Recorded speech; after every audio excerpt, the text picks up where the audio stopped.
다 같이 이와 같은 때에 우리 같이 고백하며 찬양하겠습니다.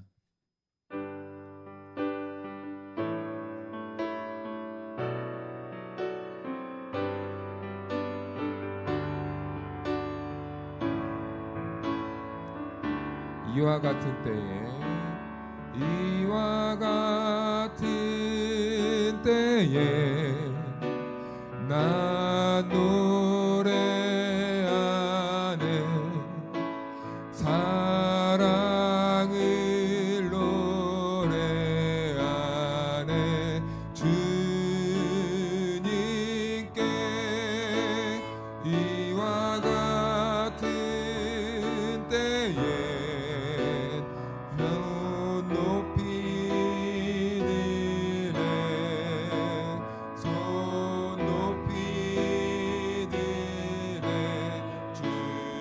같이 고백할까요? 주님 사랑해요. 주님 사랑해요. 아멘. 한 번 더 찬송합시다. 이와 같은 때에 이와 같은 때에 나 노래하네 사랑을 노래하네 주님께 이와 같은 때에 손 높이 드네 손 높이 드네 주님 사랑합니다. 주님 사랑해요.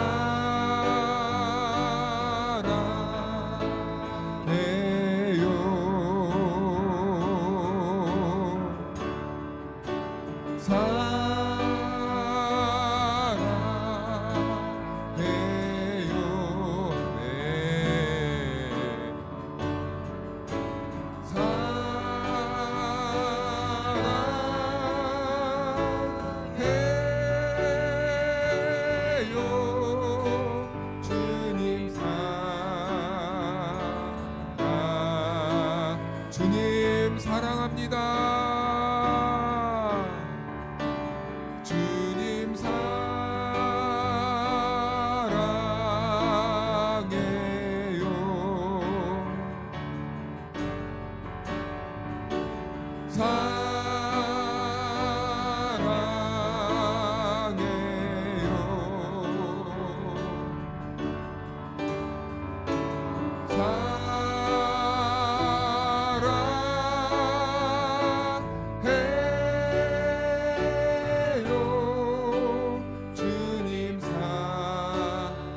한 번 더 고백할까요? 주님 사랑해요. 주님 사랑해요.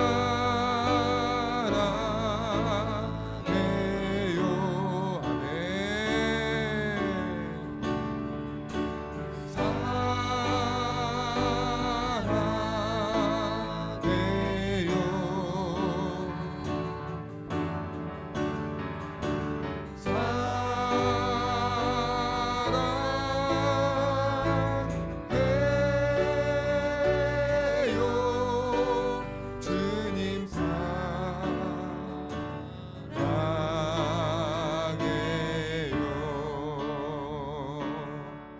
할렐루야. 우리 주님 사랑하십니까? 사랑하시나요? 사랑하시는 분들 우리 하나님께 영광의 박수 올려드립시다. 할렐루야. 우리 예수를 나의 구주 삼고 다 같이 찬송하겠습니다.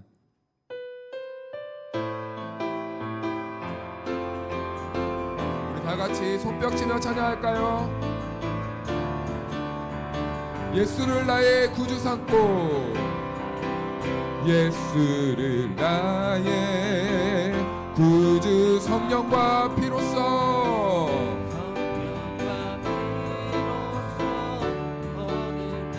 아멘. 이 세상에서 내 영혼이 하늘의 영 우리 같은 부분 다시 한번 찬양할까요? 예수를 나의 구주 삼고 성령과 피로써 거듭나니 이 세상에서 내 하늘의 영광 누리도 이것이 나의 간증이요 이것이 나의 찬송일세 나 사는 동안 끊임없이 구주를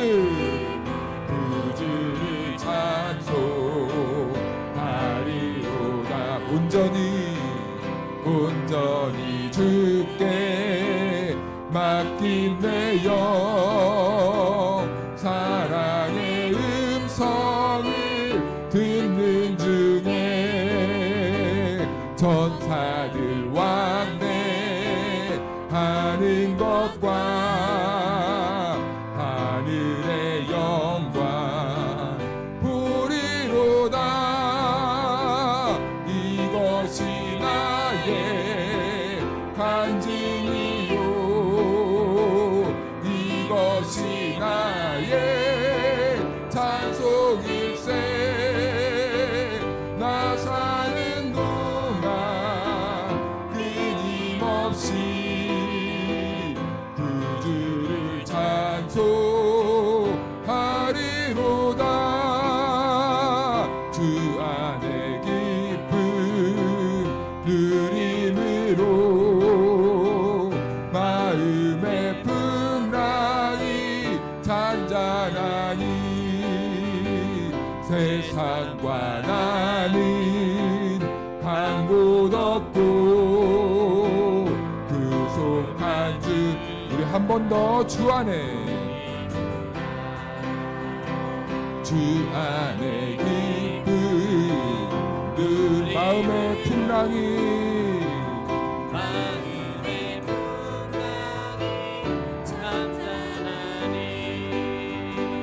세상과 나는 간 곳 없고 구속한 주만 보이도다 할렐루야 이것이 나의 간증이요 이것이 나의 찬송일세 나 사는 동안 끊임없이 주님만을 이것이 나의 간증이요 이것이 나의 간증이요 이것이 나의 찬송일세 나 사는 동안 끊임없이 구주를 찬송하리 오라 우리가 여호와의 산에 올라 하나님의 전에 이르자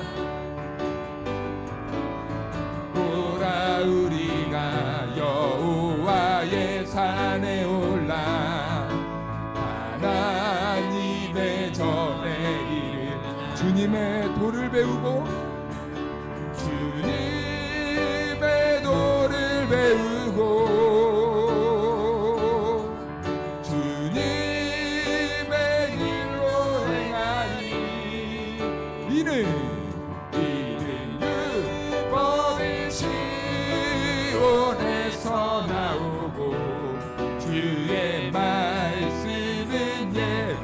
예루살렘 오라 우리가 여호와의 산에 올라 하나님의 전에 오라 우리가 여호와의 산에 올라 하나님의 전에 주님의 돌을 메우고 주님의 돌을 메우고 주님의 길로 행하리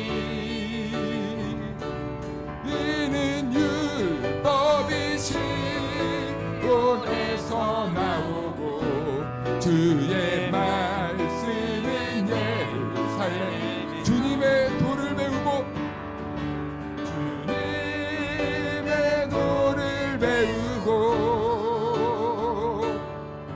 주님의 길로 행하리 이는 율법이 시온에서 나오고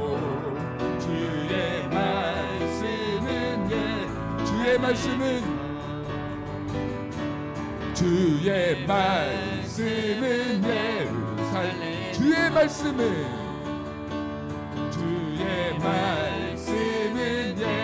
예루살렘에서 우리 다시 한번 하나님께 크게 영광의 박수 올려드릴까요?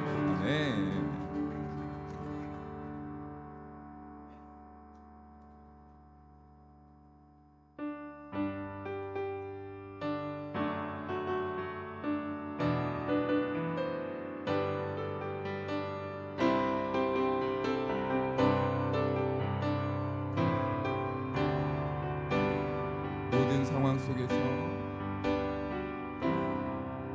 모든 상황 속에서 주를 찬양할지라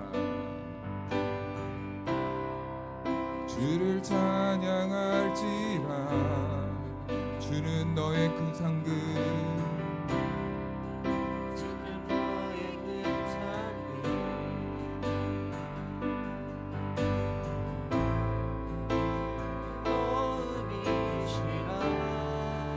주의 얼굴 구할 때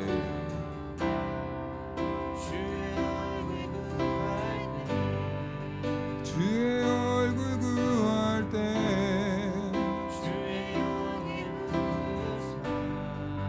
주의 영을 부사 크신 사랑 안에서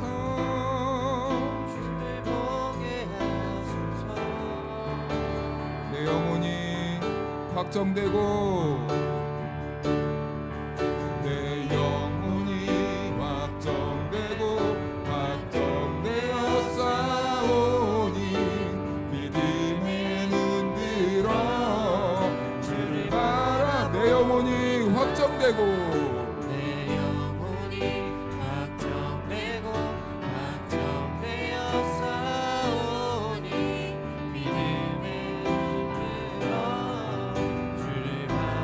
우리 한 번 더 찬양할까요? 모든 상황 속에서 주님을 찬양할지라. 아멘. 주님은 나의 큰 상급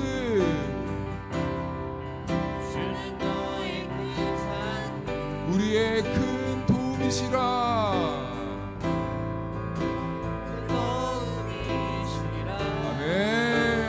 주님의 얼굴을 구할 때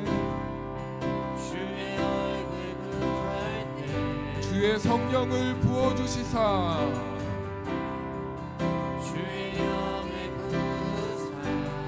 우리를 크신 사랑 안에서 주님을 보게 해주실 것입니다.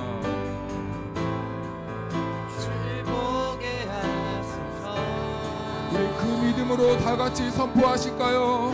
내 영혼이 확정되고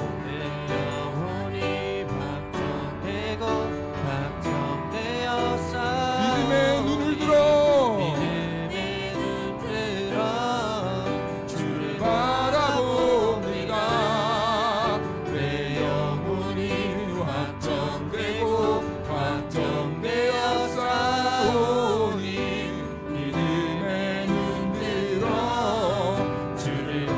한 번 더 믿음으로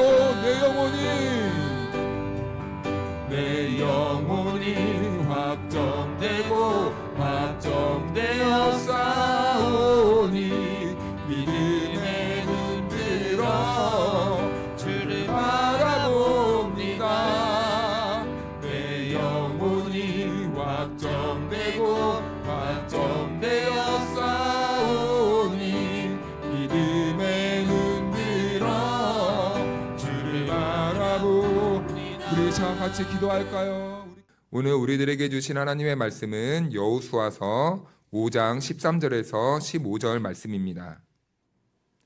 여호수아가 여리고에 가까이 이르렀을 때에 눈을 들어 본즉 한 사람이 칼을 빼어 손에 들고 마주 서 있는지라.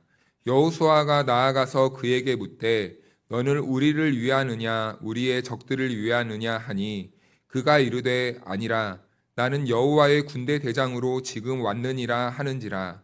여호수아가 얼굴을 땅에 대고 엎드려 절하고 그에게 이르되 내 주여 종에게 무슨 말씀을 하려 하시나이까. 여호와의 군대 대장이 여호수아에게 이르되 내 발에서 신을 벗으라 내가 선 곳은 거룩하니라 하니 여호수아가 그대로 행하니라. 이 말씀은 하나님의 말씀입니다. 아멘. 할렐루야. 하나님의 은혜와 평강이 우리 모두에게 함께하기를 주님의 이름으로 축원하고 축복합니다. 사랑하는 다솜의 가족 여러분, 성령 충만하십시오. 성령 충만하십시오. 말씀 충만하십시오. 그래서 하나님의 뜻을 이루어가는 저와 여러분들이 될 수 있기를 축복합니다. 우리 옆에 분들과 인사 나눠볼까요? 성령 충만합시다. 말씀 충만합시다. 아멘. 우리는 지금 여호수아를 처음부터 차근차근 읽어오고 있습니다. 그래서 지금 이제 여호수아와 이스라엘 백성들이 어디까지 왔냐면 이제 요단강을 건넜어요. 그리고 하나님께서 할례를 받으라고 말씀하셨습니다. 할례는요, 우리가 잘 알다시피 남성의 생식기에 포피를 베어내는 거예요. 그러니까 이 고통이 어마무시하죠. 요즘은 의료가 발달해서 그 고통이 한 3일에서 한 일주일 정도 간다고 하는데 과거에는 이런 의료 기술도 없었으니 그냥 돌칼로 그냥 베어버렸으니 얼마나 생사를 베어냈던 그 아픔이 심했겠습니까? 그 할례를 받으라고 합니다. 그런데 이 할례는요, 갑자기 받으라고 했던 게 아니라 이스라엘 백성이라면요, 아브라함의 후손들이라면 받았어야만 했는 그 이스라엘의 전통적인 행위였어요. 아브라함의 인생을 우리가 생각해 보면요, 이 할례 전과 할례 후로 생각할 수 있을 것 같습니다. 왜 그러냐면요, 할례 전에는 어떤 일이 있었냐면 하나님께서 아브라함에게 나타나서 내 씨로 사라에게 너의 후손을 줄 거야 라고 이렇게 말합니다. 그런데 아무리 시간이 지나도 아브라함과 사라 사이에 아기가 생기지 않는 거예요. 그러니까 아브라함과 사라가 꾀를 낸 것이 차라리 당신의 씨로 하갈에게서 아들을 낳아 주십시오 라고 한 겁니다. 그래서 이 아브라함이 그 말을 듣고 하갈에게서 이스마엘이란 아들을 낳게 됩니다. 그런데 그 아들은 하나님이 약속하신 언약이 아니었죠. 자기의 실력, 자기의 계획, 자기의 뜻, 자기의 방법들로 얻은 아들이 바로 이스마엘이었습니다. 그런데 그 이후에 하나님이 침묵하시고 다시 아브라함에게 나타나서 나는 전능자라. 왜 너는 내 말을 듣지 못했니? 라고 이렇게 책망하시면서 내가 너의 씨를 통해서 아들을 낳게 할 거야. 다시 약속을 주십니다. 그렇게 해서 얻은 아들이 누구였죠? 이삭입니다. 그래서 이삭을 얻은 후에 하나님께서 그 약속의 언약을 표징하는 할례를 받으라라고 합니다. 그래서 이삭은요, 어떤 아들이 되냐면요, 그때로부터 약속의 아들이 되는 거예요. 왜 약속의 아들일까요? 하나님이 약속하신 것이 이루어졌다 해서 약속의 아들로 이렇게 별칭이 붙습니다.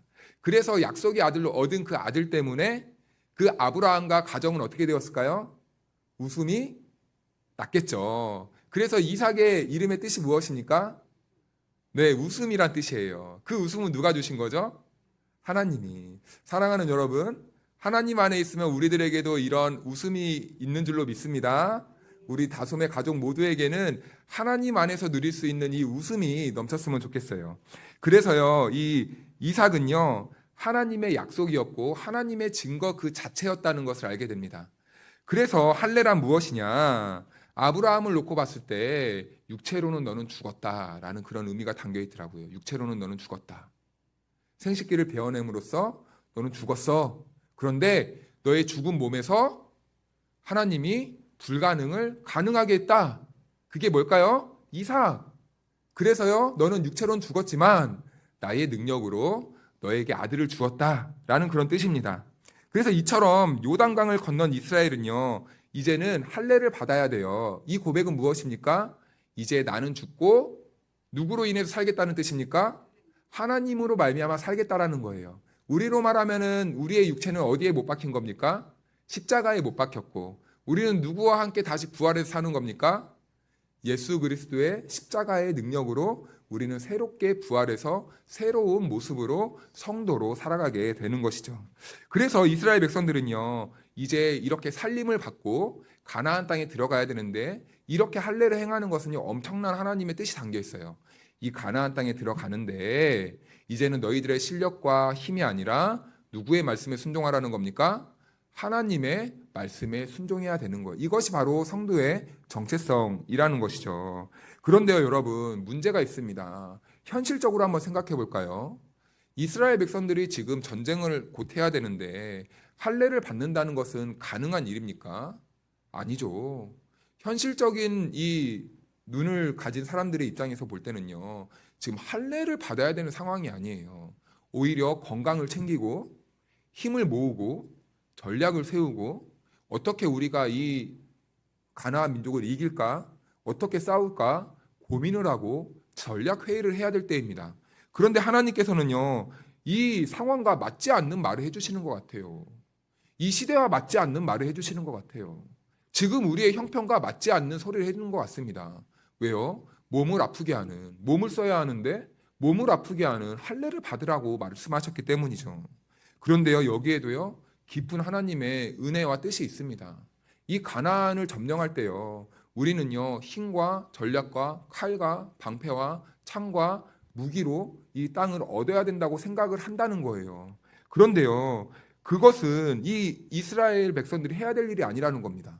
가나안 땅을 점령할 때 이스라엘 백성들은 무엇만 하면 된다는 겁니까? 이제 내가 죽고 누가 살아나야 돼요?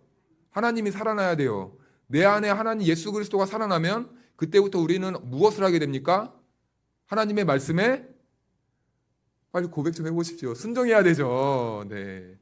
칼과 창의 전쟁이 아니라 이제는 이 가나안 땅을 점령해야 되는데 순종으로 점령을 해야 된다는 것이에요. 그래서 이 가나안 땅에서는 이스라엘 백성들은요, 이제 칼과 창으로도 싸우겠지만 그 전쟁을 통해서 와, 우리가 정말 하나님의 말씀에 순종하고 우리가 정말 하나님의 말씀대로 한 걸음씩 걸어갔더니 하나님이 이기게 하시네. 하나님이 이 전쟁을 승리하게 하시네. 그것을 보는 싸움이라는 거예요. 그래서 이스라엘에게 이 필요한 것은 당장 무엇이냐면 하나님의 말씀을 믿는 믿음이 필요하다는 겁니다.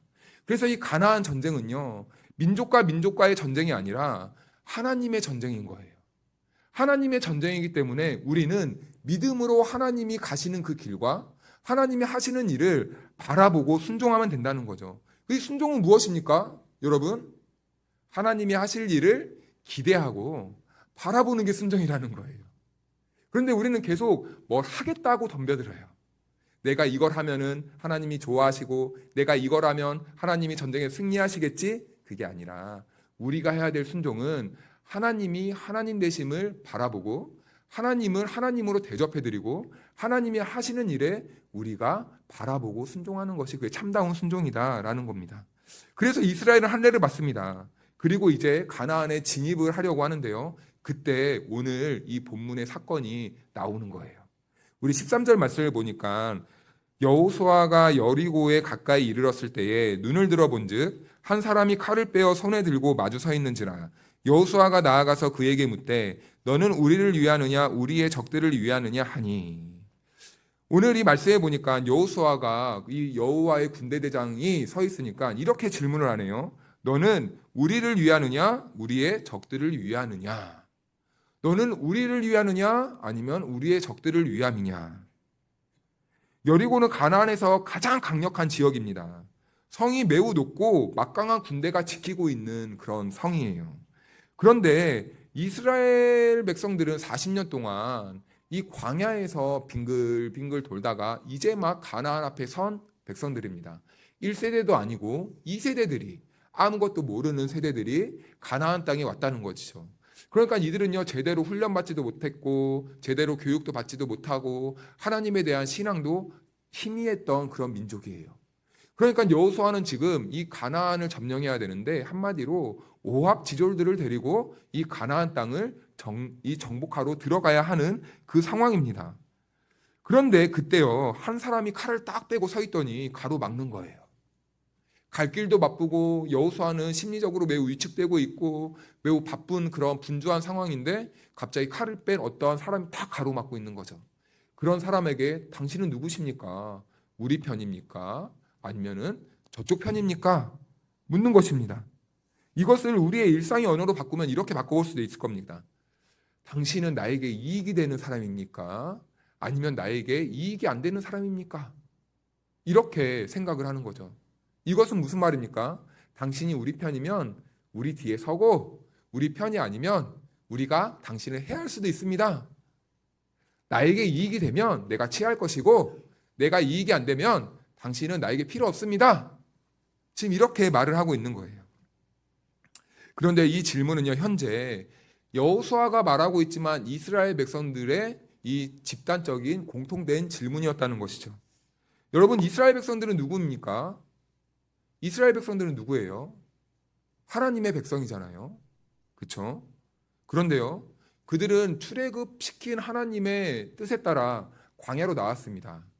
근데 40년 동안 그들은요, 뱅뱅 돌면서 하나님의 말씀에 순종을 잘했을까요? 못했을까요? 잘하고 못한 정도로 구분할 수 있는 게 아니라, 가만히 성경만 보면요, 한 번도 하나님의 뜻에 순종한 적이 없습니다. 하나님이 만나를 하늘에서 내려줍니다. 6일째는 매일 거두고 7일째만 거두지 마. 6일째 잘하는 것 같아요. 근데 결정적일 때 7일째, 이 6일째 되는 날 2배로 거두었음에도 불구하고 결정적인 순종해야 될 그때에 이스라엘은 어떻게 합니까? 밖으로 나가요. 재밌죠? 우리의 인간의 현실적인 모습입니다. 하나님이 은혜 주신 것은 우리들에게 공급해 주신 건 생각하지 않아요. 당장 숨이 막히고 어려우면요, 의심부터 하는 거예요.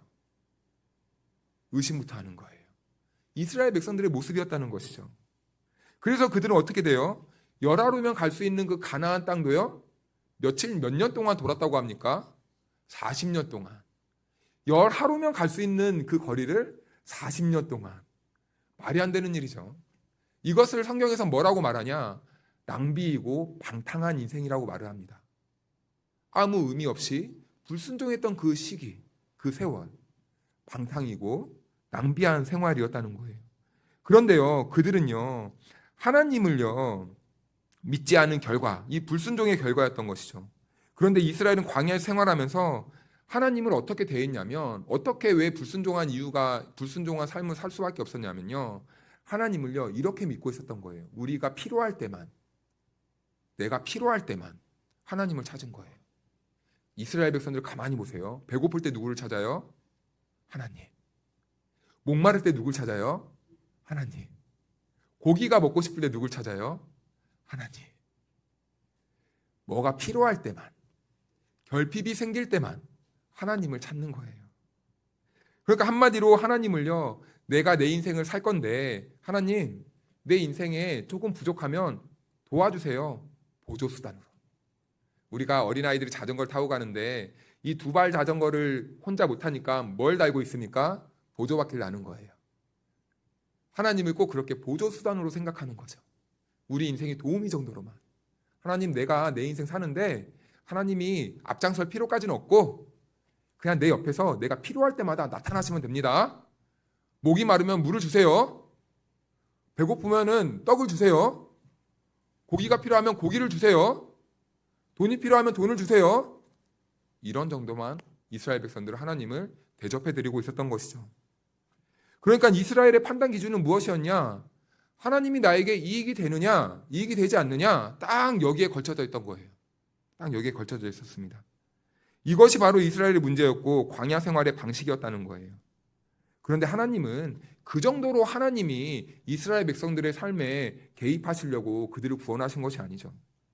하나님께서는 언제나 동일하게 처음부터 끝까지 이스라엘은 그렇게 믿어왔을지 몰라도 하나님은 이스라엘 향해서 나의 백성, 나의 자녀 이렇게 이스라엘 백성들을 평가하십니다. 그런데 하나님과 이스라엘과의 이 마음의 이 중심이 달랐다는 거죠. 그들은 하나님과의 관계를 끊고 싶지는 않았어요. 적당히 유지합니다. 그렇다고 너무 깊은 곳까지는 들어가지 않아요. 적당히 선을 잘 지켜요. 그러면서 다만 우리가 배고프고 힘들 때만 도와주시면 된다는 겁니다. 그래서 이렇게 말하는 겁니다. 당신은 우리의 편입니까? 아니면 적군의 편입니까? 그런데 하나님은 우리들에게 그 정도의 관계를 맺기 원하시는 분이 아니죠. 하나님은 우리와 어떤 관계를 맺기 원하시는지 우리 요한계시록 3장 20절 말씀을 다 같이 한번 읽어볼까요? 크게 한번 읽어보겠습니다. 시작. 볼지어다 내가 문 앞에서 두드리노니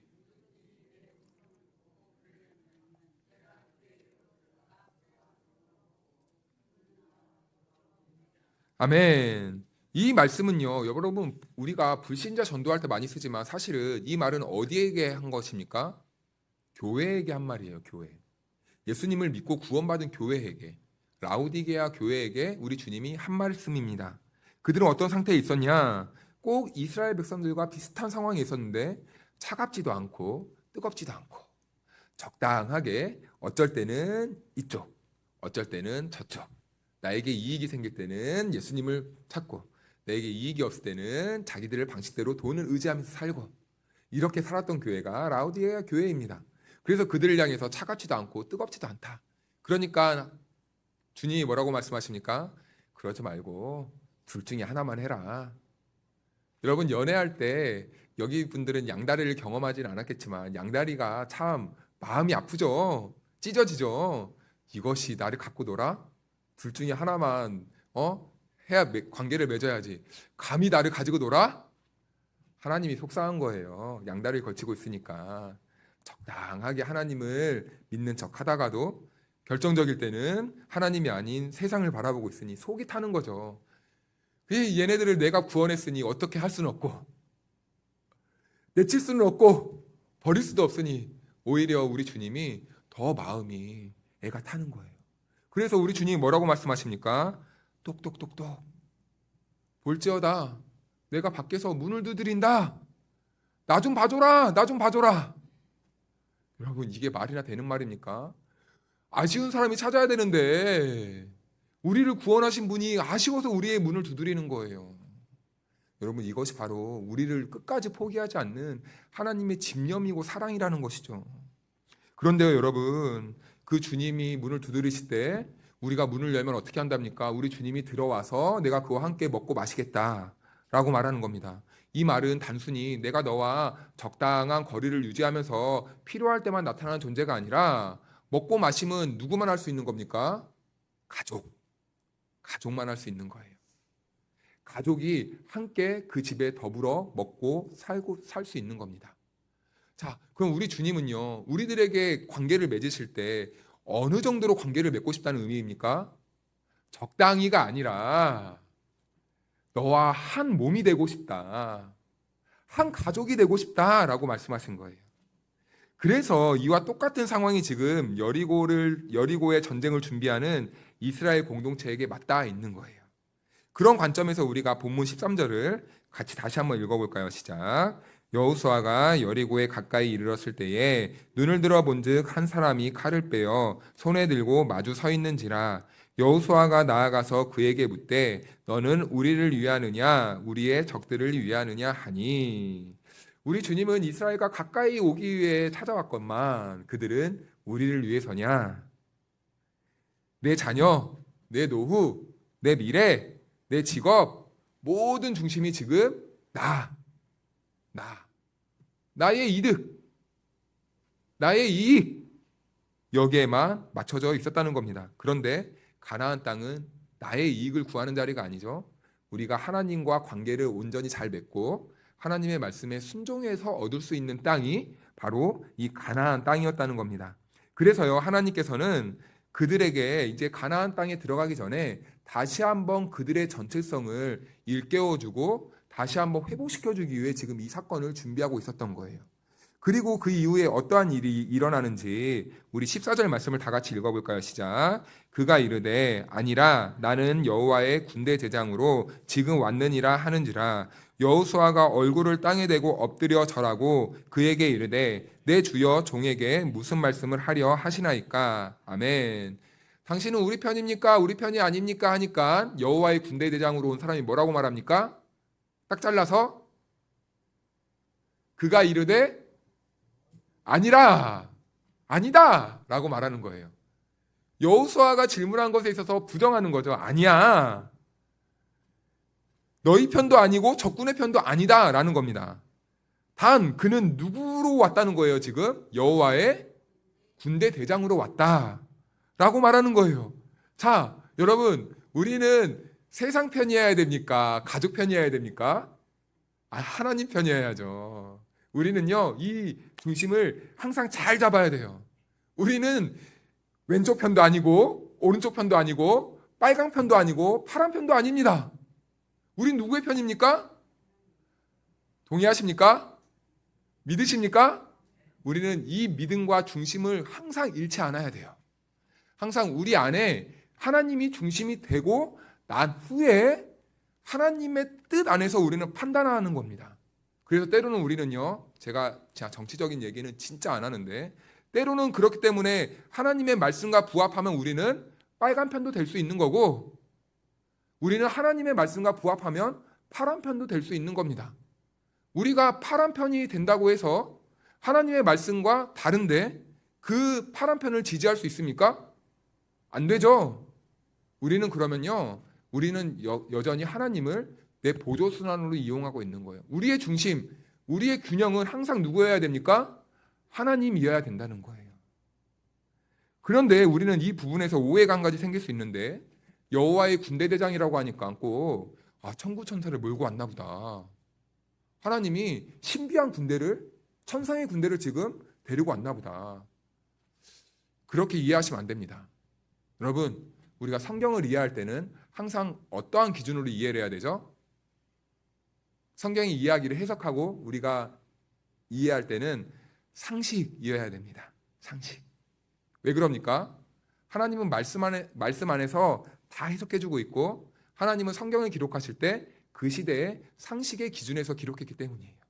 그런데 이 과거와 지금 현재가 너무 멀리 있다 보니까 그때의 상식이 지금 우리들이 생각할 때는 어떻게 느껴지는 거예요? 멀게 느껴지는 거예요. 기상시처럼 느껴지는 거예요. 그래서 우리는 과거의 이야기도 한번 들춰봐야 되고, 그리고 성경에서 무엇이라고 말하는지도 항상 우리가 잘 봐야 됩니다.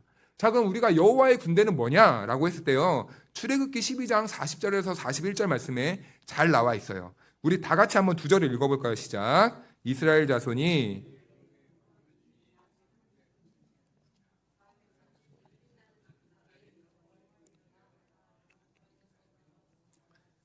아멘. 이스라엘 백성들이 출애굽하네요. 그런데 하나님께서 그 출애굽하는 백성들을 향해 뭐라고 말씀하십니까? 뭐라고 말씀하시죠? 그날에 430년이 끝나는 그날에, 이날은 출애굽하는 날이죠. 그때 누가 나왔다고 해요? 여호와의 군대. 자, 여호와의 군대는 누구입니까? 출애굽받은 이스라엘 백성을 말하는 거예요. 여호와의 군대는. 이것을 우리가 잘 짚고 가야 됩니다. 그러니까 지금 이 사람은요, 여호와의 군대의 대장으로 왔다는 겁니다. 그럼 누구의 대장입니까? 이스라엘의 대장으로 왔다는 겁니다. 그래서요, 이것은 지금 이스라엘 백성들의 인식을 완전히 깨트리고 뒤집는 말인 거예요. 나는 너희를 도와주는 정도로 온 게 아니라 너희를 이끌 너희의 대장으로 왔다라는 겁니다. 이스라엘을 이끌어 갈 건데 그 이스라엘을 누가 이끌어 가신다는 겁니까? 하나님께서 이끌어 간다는 거예요. 그들은 그런데 지금까지 무슨 생각을 했습니까? 우리의 편입니까? 적군의 편입니까? 나에게 이익이 됩니까? 나에게 이익이 되지 않습니까? 그 정도가 아니라 지금 너희를 내가 이끌어 가겠다라는 이 하나님의 이스라엘 백성들을 향한 그 강력한 의지가 지금 여기에 담겨 있는 거죠. 여러분, 지금 이스라엘은 전쟁을 앞두고 있습니다. 그들은 전쟁을 해야 돼요. 그런데 여러분 한번 생각해 볼까요? 전쟁을 해야 되는 그 상황에 오합지졸인 그 이스라엘 백성들을 하나님이 앞에서 진두지휘하면서 하나님이 앞장서 싸우시는 게 유리합니까? 아니면 이스라엘이 싸우다가 무기가 떨어지고 무기가 깨지고 힘이 없어서 막 지고 있을 때 하나님이 잠깐 와가지고 뒤에서 탁탁탁 밀어주는 게 더 도움이 됩니까? 하나님이 앞장서시는 게 당연히 이익이죠. 그게 맞죠. 그게 승리의 비결이고 그 하나님을 믿을 때에 우리가 하나님이 앞서가셔도 우리가 하나님이 하실 것을 믿고 순종할 수 있는 것 아니겠습니까? 근데 지금까지 이스라엘은 어떻게 생각해 왔다고요? 우리가 필요할 때만 하나님은 나타나시면 되지. 그런데 하나님은 그들의 상식을 완전히 박살내는 거예요. 내가 너희의 대장이 되겠다. 내가 너희의 앞장서겠다. 내가 너희를 반드시 가나안에 이끌어 가겠다. 라는 이 하나님의 의지를 지금 이렇게 보여주고 있는 겁니다. 그러니까 우리의 인생도 마찬가지 아닙니까? 우리가 인생을 하나님 앞에 맡긴다고 했을 때 하나님, 저 지금 이게 필요합니다. 이걸 도와주세요가 아니라 하나님, 저의 삶을 오롯이 하나님께 맡깁니다. 이런 고백이 일어나야 되는 것 아니겠습니까? 왜요? 하나님은 여러분 우리의 뒤에 계십니까? 우리의 옆에 계십니까? 우리가 동행이라고 하니까 우리 하나님과 손잡고 소풍 가듯이 이렇게 생각을 해요. 아닙니다. 동행은 그 정도가 아니에요.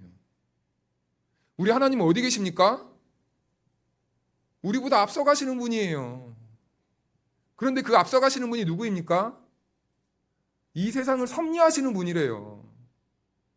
그런데 이 세상을 누가 지으셨어요? 하나님이 지으셨잖아요. 동의 안 하십니까? 동의하십니까? 그런데 지금 그분이 어디로 가신다고요? 우리 앞에 가신다고요. 이스라엘 앞에 가신다고요. 여러분 그러면요, 나보다 강력한 이가 앞에 가시면요, 우린 뒤에서 어떤 마음이 들까요? 불안할까요? 염려가 밀려올까요? 잠을 못 잤까요? 아니죠. 기쁘겠죠. 하나님이 어떻게 하실까? 기대되겠죠. 지금 그것을 이스라엘 백성들에게 알려주려고 온 거예요. 이스라엘 백성들 얼마나 두렵겠습니까? 여호수아 얼마나 답답하겠습니까? 이 백성들을 내가 어떻게 끌고 갈까? 모세의 말도 안 듣는데 내가 어떻게 이 백성들을 데리고 전쟁을 해? 칼도 제대로 휘두를 줄 모르는데. 그때 여호와의 군대 대장이 나타난 거예요. 나는 너희를 도와주는 정도가 아니라 내가 앞장서겠다. 그러자 여호수아가 깨닫게 되고 반응합니다. 우리 14절 하반절 말씀을 보면요, 이렇게 말씀합니다. 여호수아가 얼굴을 땅에 대고 엎드려 절하고 그에게 이르되 내 주여 종에게 무슨 말씀을 하려 하시나이까? 우리 15절 같이 읽어볼까요? 시작. 여호와의 군대 대장이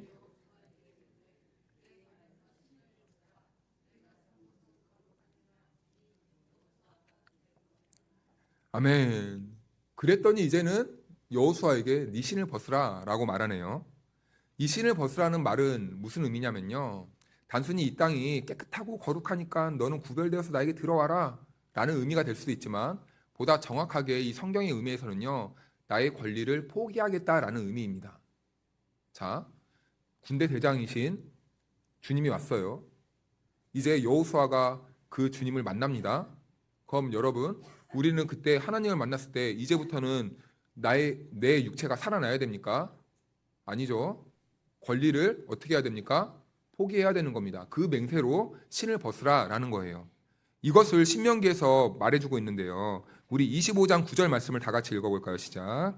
그의 형제의 아내가 장로들 앞에서 그에게 나아가서 그의 발에서 신을 벗기고 그의 얼굴에 침을 뱉으며 이르기를 그의 형제의 집을 세우기를 즐겨 아니하는 자에게는 이같이 할 것이라 하고. 아멘.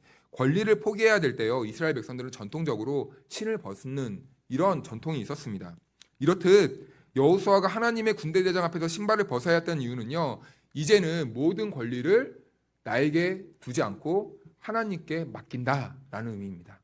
나의 가는 길과 나의 모든 인생의 방향을 하나님께 맡겨드립니다 라는 이 고백을 하는 것이 바로 신을 벗는 행위였던 거예요. 그런데 오늘 본문의 사건과 똑같은 모습이요, 여러분 출애굽기에서도 나오는 거 아십니까? 언제 나오죠? 하나님이 모세를 부를 때도 똑같은 이러한 모습을 보여줘요. 모세가 호렙산 앞에서 하나님을 만납니다. 그때 여호와께서 모세에게 똑같이 말하면서 신을 벗으라 라고 이렇게 말을 해요. 모세가 여호와 앞에서 그런데 신발을 벗어야 할 때는 언제입니까? 인생이요, 참 한심할 그때였습니다. 원래 모세는 출생도 힘들었지만 그럼에도 불구하고 바로의 공주의 눈에 띄어서 그는 이 바로의 공주가 사는 이 바로의 큰 왕궁에서 무려 40년이라는 시간 동안 삽니다. 애굽의 지혜와 문물을 경험하고 모든 부와 모든 명예를 얻고 승승장구하고 살아가고 있었는데, 근데 어느 날 자기의 혈기와 자기의 이 정욕을 다스리지 못해서 자기 민족 히브리 민족을 괴롭히는 그 감독을 혈기로 쳐 죽여요. 우발적인 행동을 해버리는 거죠. 그런데 그것을 자기 동족이 봐버리는 거예요. 그러니까 또 다음날 이 자기 민족이 또 다투고 있으니까 왜 다툽니까 하니까, 야 모세, 너 어저께 관리를 죽이더니 너 우리도 죽여버리려고? 라고 이렇게 말을 듣습니다. 자기는 들키지 않은 줄 알았는데 보고 있었던 거예요. 두려움이 몰려옵니다. 도망갑니다. 그래서 이제 40년 동안 광야에서 그는 초기와 같이 이리저리 돌아다니며 옥동의 세월을 허무한 40년의 인생을 보냅니다. 그러다가 이제 80세가 되었어요. 80세가 되어서 노인이 되었는데 인생에 소망이 남아 있었겠습니까? 힘이 있었겠습니까? 가능성이 남아 있었겠습니까? 아니죠. 모든 세상적으로는 다 다친 상태예요. 그런데 그때 갑자기 이 광야에 가시떨기 나무가 활활 타고 있네요. 신기해서 다가갑니다. 이상해요. 타야 될 나무가 타지 않고 있는 거예요. 나무가 타기 위해서는 무엇이 필요합니까? 세 가지. 재료가 필요하고, 불이 필요하고, 공기가 있어야 연소가 되고 재료가 탑니다. 그런데 이상해요. 아무것도 타지 않는 거예요. 불은 붙어 있는데 나무는 멀쩡한 거예요. 이러면서 하나님이 모세를 부르십니다. 여기에는 이 이중적인 메시지가 담겨 있어요. 이 불타는 가시떨기 나무가 불타고 있는 이 모습은, 첫 번째로는 지금 이 애굽에서 노예살이를 하고 있는 그 풀무불 그 사이에 던져지고 있는 이 이스라엘 백성들을 지금 표현하고 있는 것이고, 그리고 또 하나는 모세를 향한 메시지이기도 합니다. 이것은 무엇이냐? 그는 더 이상 이제 애굽의 왕자가 아니죠. 애굽의 삶을 살지 못합니다. 초라하게 다 늙었어요. 목동에 불과합니다. 그런데요, 그는요, 지금 인생이 정말 위에 있었는데 어느까지 내려왔냐면요, 광야에 어느 누구나 볼 수 있는, 흔하게 볼 수 있는 가시떨기 나무처럼 그 인생이 되어버린 거예요. 흔한 인생이 되어버렸던 겁니다. 그런데 거기에 지금 불이 붙었는데 타지 않았다는 거예요. 이 말은 무슨 말입니까? 우리는 이 또 나무가 타지 않는다는 것을 보니까 하나님이 기적으로 또 모세를 부르는구나. 그래서 하나님이 나를 부를 때는 또 기적적인 어떠한 강력한 기적이 일어나야지만 내가 가야 되는 거구나. 여러분, 그게 아닙니다. 그게 아니에요. 정확하게 무엇이냐? 아까 제가 이 불에 무언가가 타기 위해서는 재료가 필요하다 그랬죠. 근데 재료가 타지 않았습니다. 자, 그런데요, 모세를 지금 하나님이 그 모습을 부르고 있는 거예요. 이것은 무엇이냐? 이 불을 붙이는데 재료가 필요해서 불이 붙는 게 아니야. 내가 하는 거야. 그러니까 하나님은 지금 모세가 재료로 사용되지 않겠다라는 겁니다. 모세는 자기를 불렀지만 하나님은 모세를 사용하는 것이 아니라 다만 모세를 통하여서 하나님이 하나님의 일을 하시겠다라는 것이죠. 다시 말해서 모세, 너의 지금 신분 필요 없어. 너가 왕자였건 지금 광야에 굴러다니는 이 가시떨기 나무와 같은 인생이든 상관없어. 너 나에게 순종하면 내가 할 거야. 너의 능력 필요 없어. 너의 능력보다 내가 더 커. 너의 어떤 조건 부질 없어. 나는 너를 통해서 내가 일할 거야. 라는 이 메시지인 것이죠. 모세는 이 경험을 경험했지만 그는 순종합니까? 부정해요. 부정해요. 그는 40년 동안 광야에서 정말 이 무의미한 인생을 살아왔지만요, 그는 고집이 꺾이지 않았습니다. 육체의 힘은 빠져 있었지만 그의 혈기는 아직도 살아 있었던 거예요. 그러니까 모세는 하나님의 부르심 앞에서 인간에게 필요하고 이 쓸만한 조건을 여전히 생각하고 고집하면서 하나님의 부르심을 계속 외면하고 거부하고 있는 상황입니다. 그래서 하나님은 그때 모세에게 기적을 몇 가지 보여주세요. 나일강을 피로 변하게 합니다. 그리고 모세야, 손을 한번 넣어볼래? 빼봐. 문둥병이 일어납니다. 그리고 다시 한번 넣어봐. 다시 빼봐. 문둥병이 어떻게 됐어요? 사라집니다. 모세야, 너 손에 있는 거 뭐야? 마른 지팡이지? 던져봐. 뭐가 됐습니까? 뱀이 됩니다. 모세야, 꼬리를 한번 잡아봐. 그러자 그 뱀이 뭐가 됩니까? 지팡이가 다시 됩니다. 이것은 여러분 상징이에요. 모세를 부르기 위한 하나님의 상징. 첫 번째로 나일강이 피로 변했다는 것은요, 이 그 당시의 고대 사회는 이 물은요 생명을 뜻합니다. 물을 피로 바꿔버렸어요. 생명의 주관자가 누구시라는 겁니까? 하나님이시라는 거예요. 가슴에 손을 넣었습니다. 나병이 생겼어요. 이것은요 무엇을 의미하냐면요, 인간의 죄는 무엇으로부터 시작된다는 겁니까? 마음에서부터 시작된다는 거예요. 그리고 지팡이를 어떤 분들은 이 지도력을 상징하는 것이라고 말하는데, 그것보다는 어떤 의미가 더 올바르냐면, 지팡이가 되었다는 것은, 지팡이는 여러분 지금 나무에서 끊어진 상태죠. 생명을 공부하지 못하죠. 죽은 상태죠. 그런데 그걸 던지니까 무엇이 됐습니까? 뱀이 됐어요. 그런데 다시 뱀을 잡으니까 어떻게 됐어요? 나뭇가지가 됐다는 거예요. 생명이 끊어진 지팡이가 하나님의 능력으로 다시 생명을 얻게 된다는 겁니다. 사람은 자꾸 가능성을 찾아요. 그 모든 가능성은 어디에 있다는 겁니까? 하나님께 있다는 거예요. 하나님께. 그래서 모든 구원은요, 모세의 실력과 능력이 아니라 하나님이 하시니, 모세야 너는 누구를 믿고 가라? 나를 믿고 애굽으로 가라 라는 겁니다. 그런데 여러분, 모세가 얼마나 완악한지 아십니까? 그래도 안 됩니다. 저는 말을 못합니다. 저는 입이 둔해서요, 그 사람들 앞에서 말을 못해요. 그러니까 하나님이 또 누구를 준비해줬다고 말합니까? 아론을 준비했다고 해요. 우리는 계속 안 된다는 것을 찾고 있고, 우리는 부정적이어서 이래서 안 되고 저래서 안 되고, 이게 있어도 안 되고 저걸 주신다고 해도 안 되고, 계속 우리 안에는요 부정적인 요소만 나와서 안 된다고 말밖에 안 해요. 그런데 이상해요. 우리는 안 된다고 하는데 하나님은 뭐라고 하세요? 내가 해줄게. 이것도 있고 이것도 있고 이것도 있어. 된다니까. 가자 라고 말씀해 주시는 거예요. 왜요? 하나님이 능력이 있고 하나님이 실력이 있고 하나님이 그 무엇보다 강하기 때문에 나만 믿고 가자 좀. 지금 모세에게 이러고 하고 있다는 겁니다. 그럼 여러분, 우리도 마찬가지 아닐까요? 우리가 이 세상을 살아갈 때 하나님을 믿는다고 말을 합니다. 하나님의 성도로서 하나님께 부름받았다고 말하고, 하나님 쓰임 받겠습니다 라고 말합니다. 하나님 제가 헌신하겠습니다 라고 말합니다. 하나님 제가 죽기까지 섬기겠습니다 라고 말합니다. 그런데 우리는 돌아서서 무엇을 찾습니까? 하나님 생각해 보니까 저에게 이게 없네요. 이걸 주세요. 하나님 제가 이걸 하고 싶은데요, 저에겐 능력이 없네요. 못하겠습니다. 이러고 있다니까요. 이것이 우리의 현실적인 모습이라는 겁니다. 그런데 하나님은요, 우리를 부르실 때 우리에게 조건과 능력을 보시려고 부르신 게 아니에요. 우리는 그냥 우리면 되는 거예요. 하나님께 우리 자체면 되는 거예요. 그 이상도 이하도 하나님께는 아무 의미가 없습니다. 그렇다면은 이 모든 일을 가능하게 하시는 분은 누구라고요? 하나님. 우리 오늘 설교를 들을 때 이것만 붙잡고 가셔도 완전 이번 한 주도요 넉넉하게 승리를 할 수 있는 거예요. 우리의 조건을 바라보지 말고 누구를 바라보자? 하나님. 그분은 우리보다 강하십니까? 연약하십니까? 강하시다라는 거예요. 사랑하는 여러분, 우리가 사는 현실은요 얼마나 냉혹한지 몰라요.